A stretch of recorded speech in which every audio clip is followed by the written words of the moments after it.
Welcome back to Hardware Unboxed. Today we're finally looking at another Ryzen mobile laptop, the second ever system I've had proper hands-on time with. For some reason it's been extraordinarily difficult to get more Ryzen powered laptops in my hands. It's not that they don't exist, because at this point there are a range of options on the market, it's just companies haven't had them available here or wouldn't send them out for review. Anyway, HP has pulled through with their brand new HP Envy x360 13-inch, and this, spoiler alert, is a fantastic system. The level of performance you get in this form factor and at a sub $700 price point is hard to pass up, and that's without mentioning numerous other features HP has managed to cram into this machine. The Envy x360 13 also provides us with a platform to see how Ryzen mobile fares in a 13-inch form factor for the first time.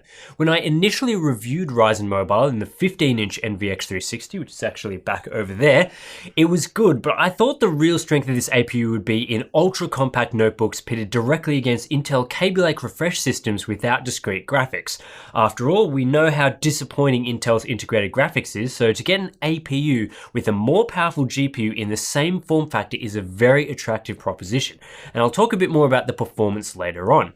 If you weren't aware of the price tag, it'd be easy to mistake the Envy x360 13 for a high-end system. The pressed aluminium shell with an anodized grey finish looks incredible for a mid-range device, with elements like the patterned spine and deep black glass bezels adding to the premium finish.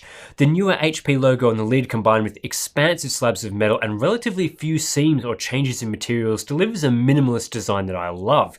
The 13-inch Envy x360 is also super compact. There's pretty slim bezels around the 13.3-inch 1080p display. Not the slimmest I've seen, but it's hard to complain about. The wedge design is reasonably thin at 15mm, and despite having that 360-degree hinge, the whole unit weighs just 1.27 kilograms, which is slightly under the average I'd expect for a laptop this size. Just on the 360-degree hinge. Again, it's not a feature I personally use a lot, though some people may find the tablet and stand modes useful in some situations. The one thing I love about these convertible designs, though, is that having these extra modes does not compromise the laptop experience in any way. You still get a great keyboard and trackpad with the ability to use it on your lap with ease. The more tablet-focused devices like the Surface aren't nearly as good in that regard. HP includes a pen in the box which supports Windows 10's native inking functionality and packs 1024 levels of pressure sensitivity, though HP tells me a pen with 4 times the sensitivity is available as an optional extra for those that require it. The pen works really well, and it's great you get it in the box for those that want to annotate or draw. No need to spend $100 on an accessory just to get that functionality. I/O is decent. You get 2 full-size USB 3.1 Gen 1 ports plus a USB-C 3.1 Gen 2 port. No Thunderbolt 3 here, but you can charge the laptop through USB-C if you have a charger that supports the appropriate amount of power output. Otherwise, the Envy x360 also charges over a proprietary connector, and that's the charger included in the box. There's also a 3.5mm headphone jack and microSD card slot. The sides also include the power button, volume buttons, and a sizable fan vent, so there wasn't a whole lot of extra space for further I/O, but what has been included is sufficient, especially as you can turn the USB-C port into a variety of display outputs through a dongle. This laptop is simply too thin for something like full-sized HDMI. The keyboard is as good as ever, borrowing the exact same design as other Envy and Spectre devices. The clicky tactile response is one of my favorites among ultra-thin laptops. Each key is extremely stable and the layout is decent, so you get an awesome typing experience. The trackpad isn't so good, it's fine, but it could do with a bit more vertical height, and it doesn't have quite the same responsiveness or accuracy as the best trackpads I've used. A large section above the keyboard is used for the speaker array with Bang & Olufsen branding, and the sound quality they produce is actually pretty decent for a laptop. It's nothing amazing, they lack low-end punch like most laptop speakers, but at least they can go pretty loud without epic distortion, and I wouldn't describe them as super tinny either. The display, at least in my review unit, is a 13.3-inch 1080p IPS LCD with performance that fits this laptop's mid-range price. Brightness is average, topping out at just 250 nits, as is the contrast ratio, which falls a touch below 1000 to 1. Viewing angles, though, are outstanding, as you might expect for a convertible laptop, and there's a touchscreen included that works well. In terms of color performance, we're looking at 89% coverage of the sRGB gamut, which is a little below what I'd normally like to see, but significantly better than the 15-inch Envy x360 that supported only 67% coverage. Looking across the accuracy charts, It's all very average again, with Delta E's in the 4.0 to 6.0 range. The display looks fine from an initial glance, but it's not something you'd want to use for any serious color work, at least without full calibration.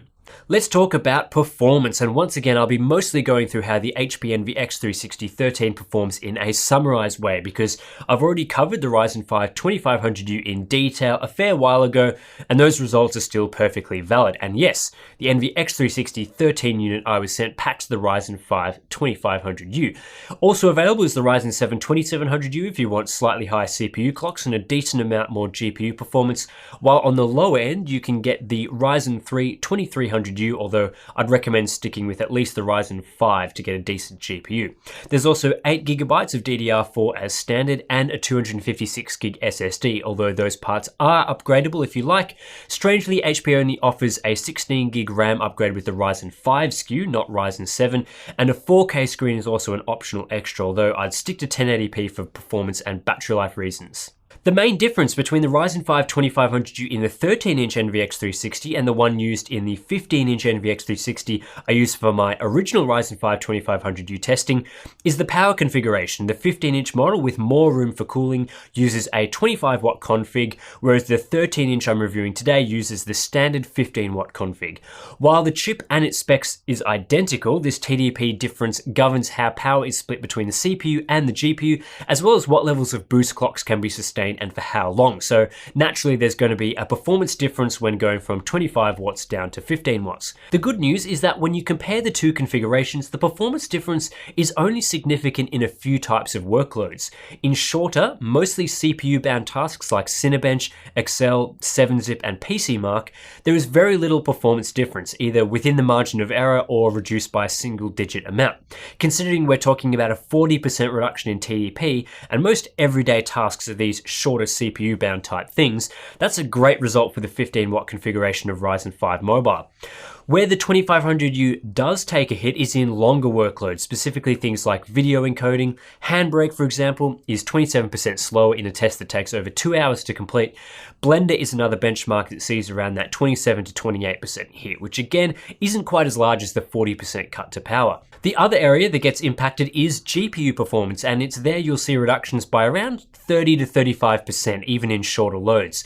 It's no real surprise that the higher 25-watt configuration is able to allocate more power to the GPU, so when you bring that down to 15 watts, it's an area that is going to suffer a bit.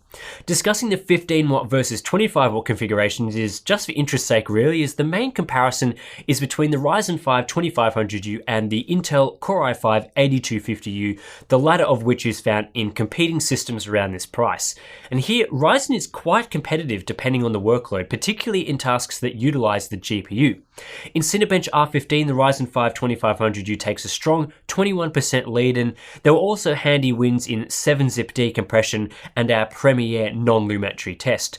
Blender was also a good 15% faster on the 2500U thanks to Ryzen Mobile's far more impressive integrated graphics. Several other tests pulled up around the same level as the 8250U, including Excel, x360 encoding second pass, the more intensive of the two passes, and PCMark.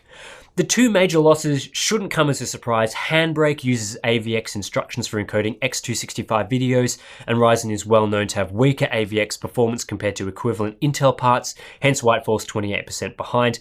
MATLAB, a commonly used tool for engineers, isn't optimized for Ryzen at all, and in fact uses Intel optimized binaries, which sees Ryzen suffer significantly in that test. In GPU-bound scenarios like 3DMark's Time Spy test, the Ryzen 5 2500U holds an enormous lead on the Core i5 8250U to the tune of more than 50%. And this carries across into the GPU-bound games and compute-heavy applications, all those sort of things.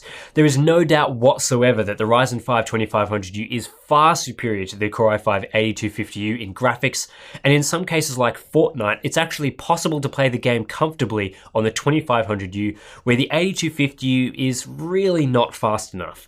And that's really the tale of the two CPU options. The Ryzen 5 2500U offers equivalent CPU performance to the Core i5 8250U in most applications, applications, except the 2500U offers significantly better graphics performance. If you want to do anything GPU related, including playing basic level games, and you're tossing it between, say, the x360 with Ryzen Mobile and something with Intel inside, Ryzen Mobile is a much better option. Both AMD and Intel have higher tier CPUs on offer in a 15W TDP configuration. On the Intel side, there's the Core i7-8550U, and on the AMD side, we have the Ryzen 7 2700U, so it doesn't seem fair to compare the Ryzen 5 2500U in my review unit to, say, the Core i7-8550U. But if you do want more performance, there is an x360 13 with the Ryzen 7 2700U inside, so you'll be able to enjoy the faster CPU and GPU that APU provides. And again, the 2700U is extremely competitive with the 8550U.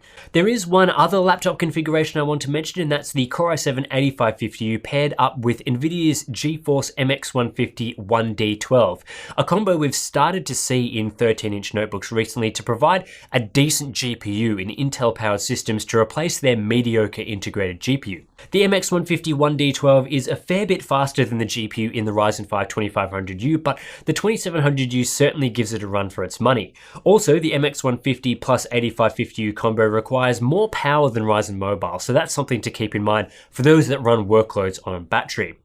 I haven't done extensive testing with the Ryzen 7 2700U or the MX150 1D12, but what I will say is don't automatically assume the discrete MX150 is superior to the Ryzen 7 2700U's integrated Vega GPU simply because it's a discrete GPU. Ryzen Mobile is highly competitive with the MX150, and that's why I think it's such a compelling option for ultra-portable systems. Moving on from discussing Ryzen Mobile, I spent a lot of time on it, let's look at storage performance. Inside the HP Envy x360 is a Samsung PM961 PCIe NVMe SSD, and it provides really solid performance across sequential and random transfer tests. It's not as fast as the very latest Samsung SSDs, but it still performs very well, certainly outperforming SATA SSDs you often see in mid-tier products. Inside the Envy x360 is a 53 watt-hour battery, which is a typical size for a 13-inch ultra-portable, and it delivers okay battery life. You aren't going to get blown away by what the system offers. Systems with, larger batteries like the LG Gram and the Dell XPS 13 still outperform the Envy x360 in our tests, but for a laptop with a more powerful APU and a touchscreen, I'm pretty happy with the battery results. All up, the Envy x360 13 is a highly impressive device, particularly when you factor in that price. I'm actually a little amazed that for just $700 you can get this great metal chassis with a 360-degree hinge, an acceptable 1080p touch display with the pen in the box, and most importantly, the power of the Ryzen 5 2500U complemented by 8GB of RAM and a 256GB SSD. This device could genuinely be a flagship product, yet HP is perfectly content to sell it in the mid-range with a very attractive price. Those that are performance junkies in particular will love this device, as the Ryzen 5 2500U provides CPU performance around the mark of the Core i5 8250U in most benchmarks, yet it absolutely smashes the Intel offering in GPU performance with a much faster integrated Vega GPU. That makes it a great system for those that want to smash out some documents or photo editing and then play a bit of Fortnite on the side. This isn't to say the device is perfect, because no laptop is perfect. Battery life could be a bit better, though it's fine for most users. The fan does get quite loud under load, and there are still a few oddities with Ryzen Mobile, like the lack of driver updates and the odd app that is incompatible, or as you saw earlier, just performs unusually poorly. But I think when you can get what the Envy x360 13-inch provides for $700, you'll be hard-pressed to find a more attractive system on the market. I'd easily recommend this for students or really anyone that wants a bang for your buck ultra portable. It's a far better system than the 15-inch Envy x360 I looked at earlier in the year too, which came as a pleasant surprise. For the Aussies out there, again, HP is stinging us massively with the price for the Envy x360 13. The model currently being sold for $700 US will set us back 1,800 Aussie dollars, which is absolutely outrageous.